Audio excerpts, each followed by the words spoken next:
আজকে রাসলীলায় নৃত্য করছে, ওই নৃত্যের মধ্যে কোনো আনন্দ খুঁজে পাচ্ছে। বলছে কেন? বলে প্রতিদিন যেমন নৃত্য করলে আনন্দ হয়, তো আজকে তো তেমন নৃত্য করে আনন্দ পাচ্ছি না। বলছে কেন? বলে নিশ্চয় এখানে কোনো পুরুষ প্রবেশ করেছে।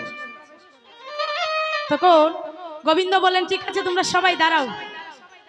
সবাই যখন দাঁড়িয়েছে, এবার তাকিয়ে দেখছে ওই পিছন দিকে একজন সাদা কাপড় পরে একজন গোপী দাঁড়িয়েছে। ভগবান বললেন কে তুমি? এবার বলছে যে আমি হচ্ছি শ্বেতগোপী। শ্বেতগোপী? ও, তো তোমার বদনটা ঢাকা কেন? তোমার মুখটা দেখাও আমাদের। গোপিনীগণ বলছে যে কে তুমি? তোমায় তো কোনোদিন দেখিনি, তো তোমার মুখটা দেখাও।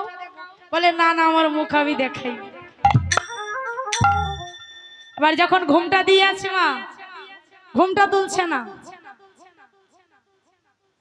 আবার একজন গোপিনী গিয়ে আজ ওই শ্বেতগোপীর কাছে গিয়ে দাঁড়িয়েছে যখন, তখন মহাদেবের কণ্ঠের মধ্যে কি থাকে মা? কি থাকে? সর্প থাকে। তো ওই সর্পটা কি করছে? ডাকছে। সর্পটা ডাকছে। এখন ওই গোপিনী বলছে বাপরে বাপ, এই নারী নাকি পুরুষ নাকি অন্য কিছু, যে তার নাকের নিঃশ্বাসে এত শব্দ হচ্ছে। আরে হ্যাঁ, মনে মনে ভাবছে যে তার নাক ডাকছে, কিন্তু না, ওই যে মহাদেবের কণ্ঠে যে সর্প, ওই সর্পটাই ডাকছে। এবার যখন বদন ঢাকা, এবার ওই গোপী গিয়ে কি করেছে? ওই ঘোমটাটা টেনে খুলে ফেলছে। আর যাই খুলেছে চমকে উঠেছে, কি ইনি তো কোনো নারী নয়, ইনি তো হচ্ছেন স্বয়ং মহাদেব। একই আপনি একজন পুরুষ হয়ে আমাদের রাসলীলায় প্রবেশ করলেন। আপনি কি জানেন না এখানে কোনো নারী ছাড়া কোনো পুরুষ প্রবেশ করতে পারে না? এবার মহাদেবকে সবাই তাড়িয়ে দিচ্ছে, বলছে যাও, এই মুহূর্তে তুমি বের হয়ে যাও, এখানে তোমার কোনো অধিকার নেই। এবার মহাদেব বলছে প্রভু, আমি তো কোনো কামনা বাসনা নিয়ে তোমার এই মঞ্চে আসি। আমি এসেছি কেবল তোমার ভক্ত সঙ্গ, তোমার চরণ সেবা করার জন্য। তুমি কিছু বলো। আজ গোবিন্দ কিছু বলছে না, নিজের মাথাটা নিচে দিয়ে দাঁড়িয়ে রয়েছে। তখন মহাদেব বললেন প্রভু, যে রাসলীলা, যে গোপন প্রেম তুমি কেবল এই গোপিনীগণকে দিলে, আমি তোমায় কথা দিলাম যখন কলির যুগে আমি সর্বপ্রথমে যাব, তোমার এই গোপন ভজন, তোমার এই প্রেম রস আমি কলির জীবের দ্বারে সর্বপ্রথম বিতরণ করবো। নিতাই গৌর। সেই জন্য আমার অদ্বৈত প্রভু তিনি সর্বপ্রথমে আসলেন। মহাজন বলছেন আসিয়ায় অদ্বৈত রায় আজি সন্মুখে ও হায় রে আসিয়া আসিয়া অদ্বৈত রায় আজি সন্মুখে দেখিতে পাই।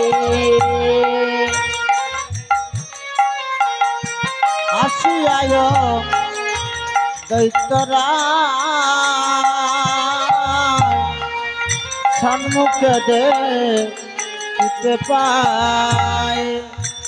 ওই আমার কলি গুরু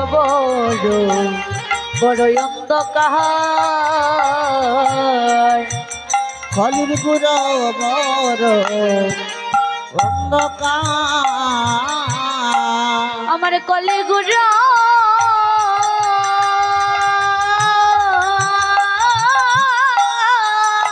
বড়